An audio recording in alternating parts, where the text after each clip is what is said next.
afternoon, everyone. My name is Alan Lucius, and I'm currently a student of Westford University, and I'm pursuing my career in sports business. So today, I'll be conducting an interview on the topic of how social media plays a role in maximizing the profits and the reach of a sporting organization. And as part of my research, I'll be conducting an interview, and I'll be conducting an interview with Pranav Sharma. So, Pranav, could you give us a brief introduction of yourself? Hi. So as you introduced, my name is Pranav Sharma, and so I've been a sport enthusiast pretty much all my life, and I still am. I have competed at a national level when it comes to cricket. However, due to some situations and injuries, I wasn't really able to go forward with it. Because of that, I stopped playing, but nonetheless, it did not really make me lose my interest in sports. And I still follow sports quite a lot, not just cricket when it comes to Olympics or what athletes are doing behind the scenes, the fitness, the diet, the nutrition, basically everything that encompasses this sporting organization, anything that comes under sporting, I follow it and I keep up with pretty much everything on a day to day basis. So that's pretty much me when it comes to sporting. Okay, perfect. So let's move on to the interview. So are you ready? Yes, So I just have perfect. a few couple of questions to ask Mm-hmm. you, and I would love to hear your Sure. take on it. Mm-hmm. Sure. Okay, so let's start with a basic question. So how do you think social media has changed the way fans like yourself engage with the sports that are currently happening in the market? So, you and I come from the same generation, and our generation especially has seen the rise of social media. I still remember when Snapchat, Instagram, all of these things were up and coming. YouTube was already well established, but major social media applications these days, or platforms that you might say, like Instagram, Snapchat, and some new things are there in the market like Telegram. So we have seen the rise of it all, and we used to wonder that how will this connect us. It was obvious that it was for communication, for keeping up with people, that and stuff like that. But when it came to other things like global news or sports, I think it was quite revolutionary, because now you can get real time news when it comes to sports, like almost instantaneously. You don't have to wait around for the next day to get it on the newspaper, or open your TV and then wait for the global news section to finish to watch the sports news, or crank up your radio and stuff like that. So social media has made engagement much easier and more personal. So you can get a personalized feed and whatnot. Everything is custom to you. It's almost like it's tailor made. And instead of just watching games on TV, I can follow updates, highlights, and interact with the team directly. It feels like a two-way communication rather than just being a spectator. It feels like I'm there, observing everything in real time. So I think in that way, social media has really impacted this generation and the overall social media platform, and how people perceive sports and news and everything else. True. Like right now itself, like as you mentioned, even if someone as ourselves in our generation, if they miss out on a game, Mm-hmm. it does not matter much. So because they can watch the game live on their phone or their Exactly. TV, they can stream the game. So it's Exactly. an like a revolutionary thing that has happened with technology regarding sports. Definitely. And sometimes there are some moments in sports that you tend to cherish forever. Now, it's just as simple as having a recording set for you. You can stream it anytime, anywhere. It's there on YouTube, it's there on Instagram. You can follow those highlight like whenever you want to. It's like a digital library has been created just for you to access at any point of time. True. So, Yeah. as like moving on to the next question. So, in your opinion, like, does social media make you feel more connected to your favorite team, that your team that you're supporting, or your favorite player? So, does social media affect that? Oh, absolutely. Previous to this, all we knew about our athletes was how well they're performing when it comes to their sport. But due to the rise of social media, we are able to closely follow them, not just when it comes to sport, but also their personal life, what they tend to do. And it's not just me, but people tend to idolize these figures, and we want to do what they are doing. So it helps in keeping up with trends. You try new things out because of them. So yeah, definitely I feel closer to my favorite athletes. I can see what their daily routines are, their training and personal moments. And it's so fascinating to see that, because you can see their growth in real time. You can see it all happening. Like, this is how they recover from an injury. If something was lacking in their game, this is how they improve. So it gives a sense of connection that traditional media has never been able to provide, even with interviews conducted in the past, personal interviews. But that was still a formal setting. You know, out there, when they are recording themselves on social media, their daily routines, you see them as humans. You don't, it humanizes them basically. You don't see them as this big shot sports star. You see their daily activities, what they're doing, their interaction with family. So it makes you feel more grounded to them. Certainly, definitely it does help with that. Right, I agree, I agree. And this is more of like a personal question. See, Mm-hmm. so what type of social, I mean, what platform do you use to mostly keep up with the sports that is currently happening? See, for me, it's personally Instagram. Like Mm-hmm. whenever I wake up, I can check on Instagram what happened on the latest sports Mm-hmm. feed, what is happening around. So for you, which is it? Like, what is your favorite platform to check up on sports? I mean, obviously there's Instagram, right? Then there's Mm-hmm. X, there's Reddit.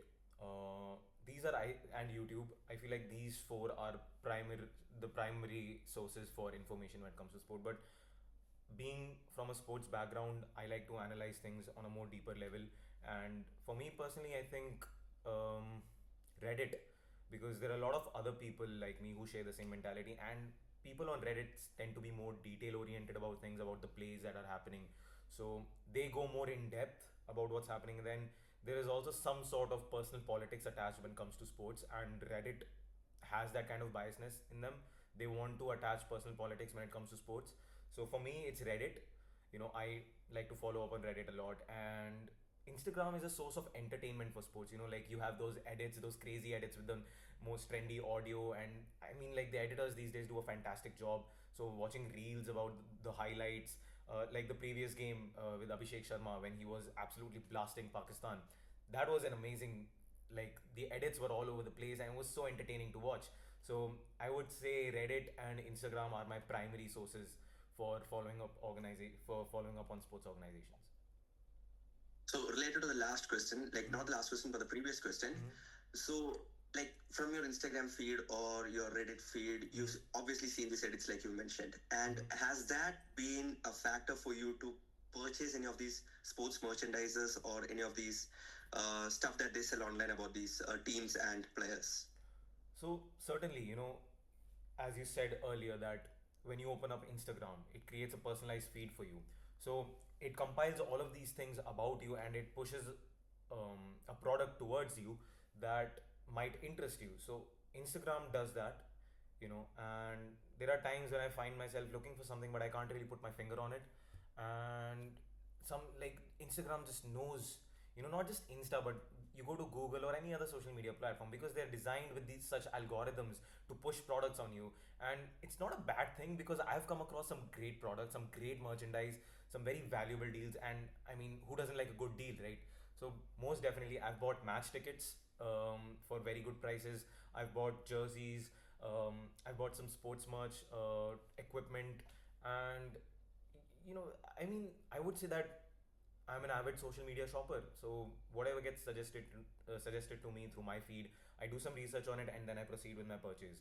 So most definitely, I definitely engage in those activities. True, true, true. And also, like when you're speaking of Instagram, Mm-hmm. Snapchat, Twitter, everything, these like these major teams, like these big, big teams. Like for Mm-hmm. example, in football, let's take Real Madrid, Barcelona. Mm-hmm. All these teams have like a massive fan base, like millions and millions Yes, of true. followers on their platforms. So on that, let's say if a new team were to emerge into the market, a Mm-hmm. new team comes up into the market, do you think social media would help them grow their reach and let the others know that there's a team in this, there's like a new team over here? Mm-hmm. So would you think that social media plays a role in that? I mean, it's very safe to say that social media plays actually a bigger role than any other marketing agency when it comes to for your team. For example, if I have a team and it's a fairly new team, you have these legacy teams already established. How am I going to compete with them when it comes to viewership and fan following? So my first step would be to establish a good social media page. So it definitely, betters your odds and it levels the playing field, so to say. And I mean, it's almost like a boon for these new up and coming teams. And I'm telling you, the talent in these new teams is crazy, and it's so like I'm really grateful that I get to see these players. Because we are all sport enthusiasts. Whenever we see new talent, we get you see a part of yourself, and it gets you hyped up, like, all right, this is what is happening, this is the new team that's coming up, this is the new guy that's coming up, or anything. And it's like social media has really had a big impact on promotion. So like, smaller teams can use these create, and then you have more creative tools when it comes to social media platforms. They have integrated such tools. Before, you had to download numerous apps, but now you can get all of that in just one app. So yeah, I mean, of course, bigger teams can still dominate, but it gives them a fighting chance to develop that fan following, become a legacy. So social media definitely gives everyone a chance to grow. That's true. And like as we all know, we all love seeing behind the scenes contents of teams, like what all happens in their Mm-hmm. locker rooms, their what is the coach talking to them during those Mm-hmm. breaks, during those half times. Mm-hmm. And how do you think, like, do you think social media plays a role in that, in building a fan loyalty, or is it just like part of is it just fun, like just for their fun? It's for fun as well, but it also definitely impacts the fan following and your loyalty to a certain team. For example, whenever you see locker footage, behind the scenes locker footage, it's like, I'm there with them. I'm listening to them. I'm able to understand what they're going through. It feels surreal, and like, it's very important, because then the fans realize that the kind of pressure that they have to take, the kind of the way the coaches manage their the psychology of these players. And I mean, especially these very small instances behind the scene footage, like locker scene footage, or something were to happen to a player, what they're doing, how they're coping up with it. It's it makes fans feel special, like they're a part of something bigger than themselves. Live updates keep fans engaged even when they can't watch the game. Like, if you're in your car and you're driving, you can still, like, just set up an alarm on your phone, or like notification, like whenever something major happens, it can just send you a notification. You can pair it up with Bluetooth on your car, and it just send you the message, so you don't need to listen on it like the entire time.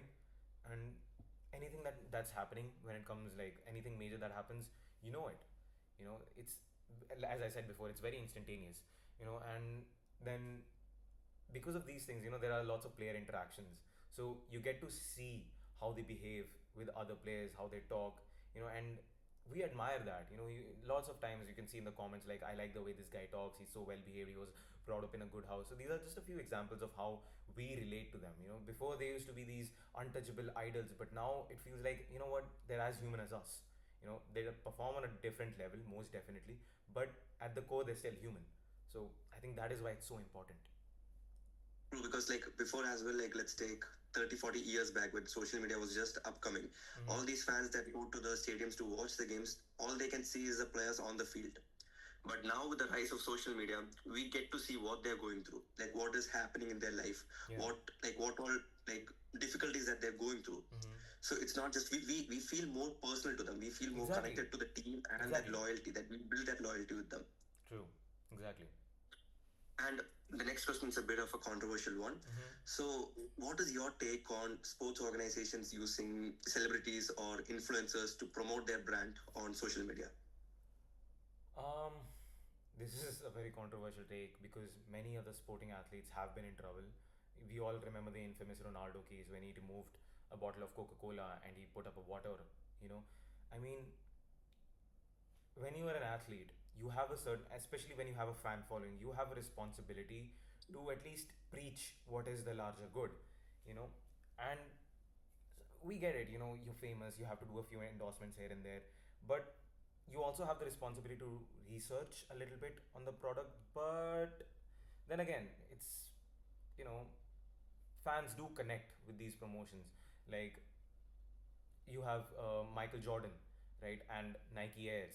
So it's like, whenever you think about Air Jordans, you think about Michael Jordan. Whenever you think about Michael Jordan, you definitely associate him with his 6 championship rings or the Air Jordans. It has cemented his legacy, not just when it comes to championships, but also when it comes to shoes. Like, there's a big fan following, not just of Michael Jordan, but of the sneakers that he endorsed. And for him, it felt very authentic, because he was a basketball player. He was all about competition, and at that time, Nike was all about giving athletes high performance shoes when it came to basketball. So it felt very authentic for him, with him. And there are times when it doesn't really sit right, but when it feels authentic, fans do connect more. All right, so and then they have this admiration going on, like, that look at this guy, he's going out there, he's promoting this shoe, it's a good shoe. Or if it's a sports drink, an energy drink, all sorts of endorsements, you know but if it's too forced, for example, uh, they sometimes partake in certain eating, I would say, edibles, which are not perceived as healthy. And then people feel like, that he's a sports athlete. Would he really eat those? Absolutely not. I mean, like, he has to stay in condition form all the time. They're not going to eat a bag of chips, right? Like 2 to 3 times a day. You can do all the chip ads you want to do, but at the end of the day, that athlete is not going to do it. So it doesn't feel authentic. So I think it's all about authenticity.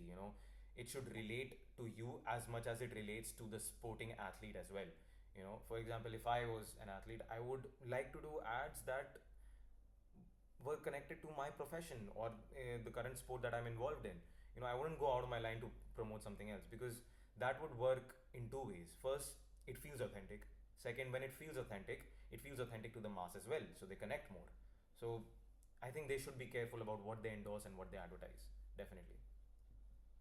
And also, when you talk about like big celebrities with a huge fan following Mm-hmm. or a fan base, once they get partnered with certain sporting organizations, the fan following of this celebrity would get to know more about the sport, and that brings in that much amount of people into the Mm-hmm. sport, which is also a great thing Yeah. in the sports market and the sports industry.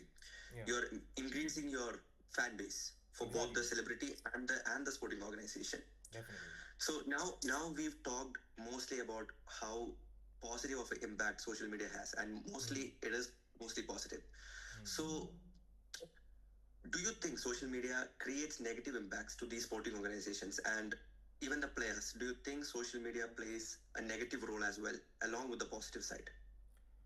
Definitely, there are negatives. I mean, we have all witnessed that side of social media as well. When there's good, there's bad as well. And sometimes when it comes to social media, the thing is access. Almost everybody in the world has access to it. People can say whatever they want without thinking twice, right? People don't care, because it's not like anybody's going to sue you. You can text from one corner in the world to some athlete who is in completely, like, on completely the other side of the world.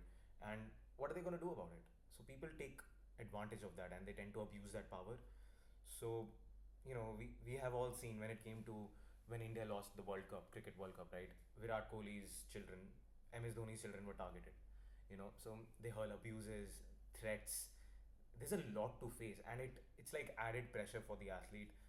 And not just that, you have this danger of social media that anything about you can be leaked. So if you're not careful, you know anything can happen. So, and with the use of AI, people can fake things just as easily, and it doesn't take a second to for a clip to go viral. Like, I'm in an interview and I haven't said anything wrong, but somebody can probably use my voice to make it sound like that, as if I'm abusing the interview, and I got offended, because obviously that kind of attention, that kind of behavior will bring more attention. You know, People want that spice. So whenever something spicy happens on social media, people tend to make it go viral, and you never know if it's real or if it's fake. So social media definitely has that effect, and has that effect in present day as well. It happens a lot, and if you're not careful, you might be trapped in a false narrative. So you have to be careful about that, not just as consumers of social media, but also the athletes, because it can affect their game. And you as a consumer, you will be supporting something that's definitely wrong. So you should not be a part of that. You don't want to be a part of that. You know, if you're really a sports fan, you should be supportive of them, because we are witnessing their loss, but they are going through it. We are only observing them going through it. So they are already feeling miserable, and then we add on to that misery by doing these shenanigans. So, social media has definitely had that effect, and it definitely throws them off their game. Definitely. And I would also go as far as to say that social media has also played a role in probably destroying a lot of upcoming players' careers. Like, they put up a good performance, Mm-hmm. and once a few tweets or a few messages that they get Mm-hmm. could affect, like you mentioned earlier, could affect their game on the field, Definitely. and that has ruined a lot of careers for players. And let's moving on to the end. We've reached Mm-hmm. the last question of the interview, and uh, let's say overall, like overall, in your opinion, how would you say that social media, I mean, would you say that social media has had a more positive impact than a negative impact to these sporting organizations? Let it be upcoming sporting organizations, or let it Mm-hmm. be existing bigger, huge the clubs like I mentioned earlier, Real Madrid, Barcelona. Let it be them, Mm-hmm. or let it be the players. Would you say that social media has had a positive impact rather than a negative impact? Look, it's very safe to say that social media has definitely had more of a positive impact. You know, I mean, obviously, where there's good, there's bad, but at the end of the day, there's still good. And in this case, the pros outweigh the cons. When it comes to um, reaching to the more larger audience, people. Uh, for example, if there's a game happening on one side of the world, I can easily watch it if I'm all the way on the other side without having to worry about missing it. So I don't have to stress about it. So it's like one stress reduced from my life. And sports has been a method of entertainment for the human civilization for millennia. So and social media has definitely boosted that. So and when it comes to negativity, yes, sure, there have been a few negative things like in our previous question, uh, when it comes to trolling, abusing, and all of that. But even when people abuse these sporting athletes online, under those negative comments you'll still find positivity about people supporting them. Like, we can't even begin to understand what they are going through. you know we all have that emotional side to us. We are still connected to those athletes because we have seen them grow, we have seen them up their game, we have seen them fall, we've seen them rise, we've seen everything. So we have become more connected, and we at the end of the day we have become more understanding, we have become more accommodating. So social media has helped us develop that emotional perspective as well. And because of a few bad apples, you can't just say that it's all bad. you know there is negativity, but there's positivity. So most certainly, without a doubt, the positives definitely outweigh the negatives, and overall it's been very revolutionary, very positive all around. And it depends upon you as well. If you want to spread positivity, all you'll get is positivity. And also, when you talk about the positives, it has also boosted their profits Hmm. to a large extent. Definitely, These like clubs, social the media clubs, is a different segment when it comes to profiting. They can push their merch, then they can get sponsorships very easily on social media. So when it comes to money, they're definitely printing a lot of it. yes, yes, true, I agree. And Pranav, so that's it. Thank you so much for taking time No for worries. this interview. I appreciate it a lot, and thank you so much. I'm glad to be here. Thank you.